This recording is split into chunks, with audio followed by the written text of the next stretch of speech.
Yo, what is good, everybody? It is your boy Golden Falls, Golden What Ifs, whatever you want to call me, and I am back. This is the finale of What If Deku had a Bard Quirk, and yeah, sorry for actually, not making the videos daily as I wanted to, and I skipped a couple days here and there, mostly because we're in the process of, like I said, moving, and I'm actually in like an Airbnb right now, so we kind of had a kind of a extended quote-unquote vacation is what I like to call it, even though it's really not a vacation necessarily. But I don't want to really get more into that. I want to get right into the finale because there is a lot to do, a lot to say, and a lot to go through. So let's get it. Izuku Midoriya has full intentions of joining forces with Sir Night-Eye's agency. And this right here would be the next step into facing one of the big bad bosses that he will face on his long-awaited hero journey. That is Overhaul. Overhaul is a scary, scary foe, but someone that is extremely dangerous. And one day with Mirio and Izuku on patrol, they would come across said Overhaul. But they wouldn't just come across Overhaul, they would come across Eri as well. Someone who is basically kidnapped by Overhaul. In which, this is when Izuku realizes that they're gonna have to get this little girl out of here ASAP. They're gonna have to make sure that they get a hold of her.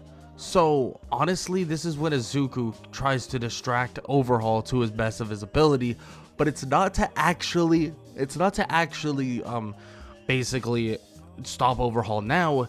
It's so that they can easily stop him later, because Izuku would actually begin to distract Overhaul using a minor illusion in the alleyway, turning Overhaul around just slightly. But as he turns back around, nothing is different. Izuku's still there, Eri's still there, and Mirio's still there. Mirio takes charge and basically tells Overhaul that he understands that kids can be a handful, so just go on and go on throughout your day. In which Mirio would let Eri go back, someone who is wrapped in bandages, and they would leave. Immediately, Mirio would grab Izuku as he starts pulling him away, in which eventually the illusion of Izuku, or on quote-unquote Izuku, would turn off, and it would reveal that it's Eri.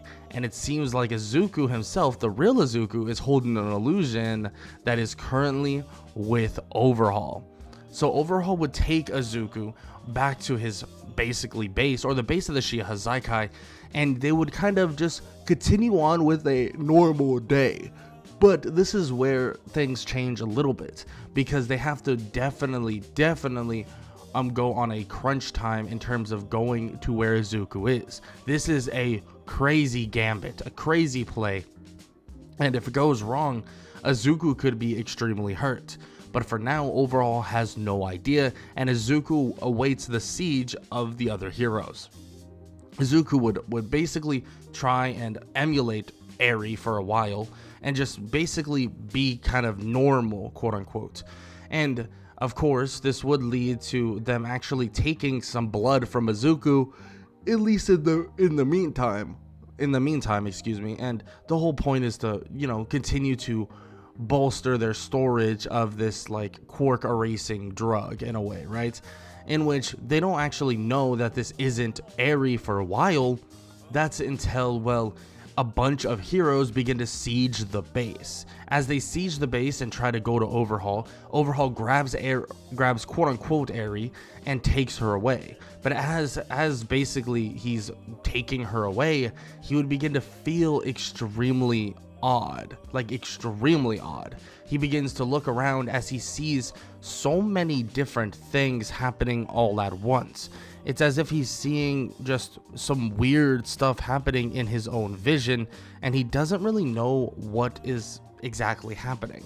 Izuku has casted a spell of confusion on him, and let's just say he has no idea what's happening. He thinks that heroes are all around him, but they're actually not, and then when they're gone, they're actually there. He's extremely confused, and as he looks to his side, he eventually sees Eri, but Eri would flicker out into Izuku Midoriya. As he flickers out, Overhaul would go to attack Izuku, trying to basically hurt him, but Izuku would cast another spell as he would disappear into nothingness, and as Mirio would land a punch clean to the jaw of, well, Overhaul, and then eventually Overhaul could not move, not a single inch. Overhaul would stand still and just take the beating, basically, and he would be confused at how this is happening, but it's because, well, Izuku has hold person and is basically holding him in place entirely. This eventually leads to the other heroes arriving as well, using kind of like a dimensional door with limited radius or kind of length in distance for the invasion of the Overhaul base or the Shie Hassaikai base.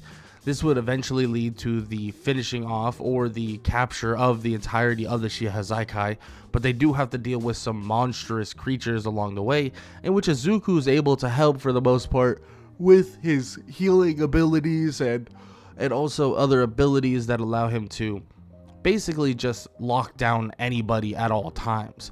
Like I said before, he is no traditional hero, but he is massively benefiting from anything throughout this time. Now, of course, after the whole Overhaul Shie Hassaikai invasion, this is where we kind of lead off into some more school-related things with Class 1A versus Class 1B, in which Izuku does participate, but to be honest, when he does fight in that thing, or in that situation, it's not super fair. And the reason why it's not super fair is that Izuku, well, not only can strike people down with giant fireballs, but he also can basically just knock them out instantaneously with different spells or different abilities. I mean, he literally has an ability where he can capture somebody instantaneously, and if they put the capture tape on them, it is literally over. Like, it is done and dusted. So that training was a very basic one, but there would be one last thing Izuku is going to be kind of involved in, and that's the stopping of Gigantomachia. Yes, All For One is in prison, and the League of Villains are, for the most part, already sieged. But Gigantomachia is still out there, or at least out there in terms of, well, being able to kind of just do whatever he wants in terms of if he decides to destroy a city, he's going to destroy that city. So luckily, when they find him, they realize the threat that he currently is, or the threat that he might just be. So they kind of consider making a task force to be able to shut him down, or to be able to defeat / end him or capture him entirely. But really all they need is Izuku. Izuku, for the most part, is going to be able to kind of tame this beast, or be able to actually kind of approach a way of just halting Gigantomachia entirely. Izuku would actually go with a group of heroes as a task force to stop Gigantomachia, but he would tell them that they won't need everybody here, that he's going to be able to dominate the beast, or at least, cast a spell that will do that, in which will give him basically complete and utter control, or at least friendliness to Gigantomachia, and also Gigantomachia be friendly to Izuku Midoriya, or himself. In which Izuku tries to tell them this, but they already start a fight, basically feeling that is not a guaranteed way of actually, winning this. But Izuku just is kind of annoyed by this, but still, he understands their concerns, but it would still be beneficial, and massively beneficial, for them to just listen to him. Because eventually, he would cast a spell and would get Gigantomachia to basically stop freaking out and stop rampaging on them. And eventually, Gigantomachia would actually look to break All For One out of prison, but luckily Izuku's able to actually calm his mind and eventually get him under complete control. And he begins playing his violin in order to do this, casting spell after spell. It drains him quite a bit, but luckily he can basically do bardic rest so that he can, not feel absolutely drained out of his mind. But Izuku would kind of get him to stop rampaging and freaking out, and eventually this is when he would finally have Gigantomachia as basically a friendly person now, or a friendly kind of pet, you could say, because that's Gigantomachia is kind of a giant pet in a way, but that's beyond the point. Now, Izuku would kind of make him friendly for the most part, and eventually he would take a ton of time just to literally train the thing, which is kind of funny when you put it into perspective, but that's exactly what Izuku would be doing. He would be training him, teaching him different ways to protect people, and basically it's one big guard dog for the most part, in which this is perfect for Izuku and many others, because he will be beneficial in many ways of hero work and many ways of different protection type of things, in terms of like protecting the prison that All For One is held in, and so on and so forth. Because if any of his followers across the world try to get him out, well, let's just say it won't be that easy. But we won't see much of anything happening for a while. It seems as if Izuku continues his journey as a quote-unquote hero. But Izuku would find himself realizing that being a hero himself isn't the most, you could say, entertaining thing. He's not saying that he doesn't love being a hero, because he absolutely does. He absolutely does love helping and helping others, right? That's something that he's definitely fond of. But for the most part, he realizes that in terms of passion of being a hero, well, it's kind of fading just a little bit, right? His true love is music and entertainment, and yes, he can kind of put that into perspective with being a hero as well, and he can kind of, show off that side of him as a hero too. But he definitely is more on the side of entertainment, but he's always prepared to help as many people as possible. So Izuku may not have the strive and the want to actually be the #1 hero like, well, his idol All Might, but he does have that strive and that want to be the best person and the best thing he possibly can be. So Izuku would show off basically to everybody what he's capable of, what he could do as both entertainer and hero. And the funny part is, as he progresses through UA, as he becomes a hero himself, he becomes extremely famous in Japan, and even extremely famous kind of through everywhere, right? The US, the entirety of Europe, and so much more. He becomes literally famous.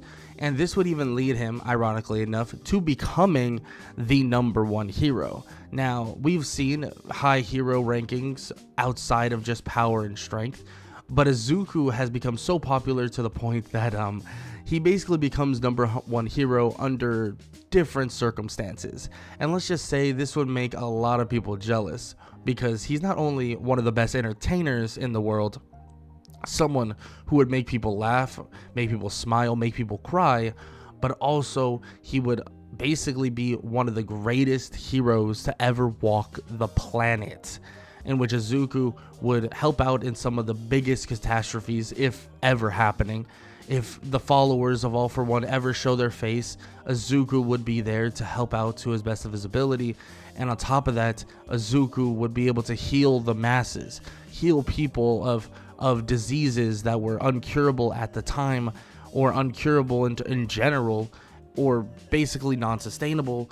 And he would be able to heal them, hurt or help them, and also stop villains at the same time.